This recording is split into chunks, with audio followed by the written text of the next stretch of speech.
अब फ्रांसीसी क्रांति में सैलोनियरिस का क्या योगदान था? सैलोनियरिस होती कौन थी? ये होती थी कुलीन वर्ग की जो बेटियां थी, है ना। राजा के साथ जो कुलीन वर्ग के लोग मिलकर काम किया करते थे, उन्हीं वर्ग की जो बेटियां थी उन्हें सैलोनियरिस कहा जाता था, ठीक है। अब फ्रांस में ऐसी कई सारी मंत्रियां थीं जो कि अभिजात वर्ग की बेटियां और पत्नियां थीं, जिन्हें क्या कहते हैं, सैलोनियर्स कहा जाता था। इनके पास कानूनी अधिकार थे, लेकिन ये प्रयोग नहीं कर सकते थे, क्योंकि इनका अधिकार कौन के, पुरुष इनके अधिकारों का प्रयोग करते थे।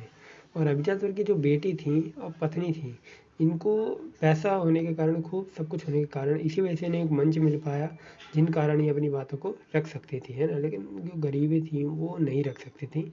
इसलिए अब सैलोनियर्स जो ये थी, इन्होंने समानता की बात करना स्टार्ट कर दी थी, है ना। कहा इन्होंने कि समाज में दास प्रथा को ख़त्म करो। तो देखिए, पैसा वाला होकर भी बहुत अच्छा काम किया कि जो समानता की बात कर रही है और कह रही है दास प्रथा को समाप्त करो।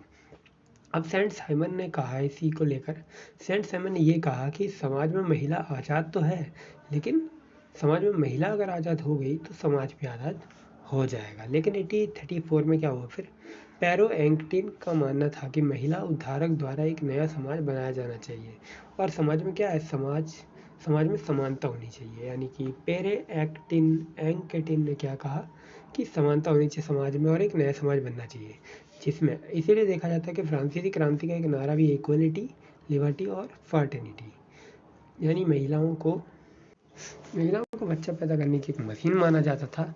वो भी प्रतिस्पर्धा, यानी कोई पार्टिसिपेशन, कोई भी प्रोग्राम होता था तो उसमें वो भाग नहीं ले सकती थी, यानी प्रतिस्पर्धा में भाग नहीं ले सकती थी। इसलिए इस सिद्धांत की आलोचना भी की गई कि फ्रांसीसी क्रांति में किया ही नहीं है।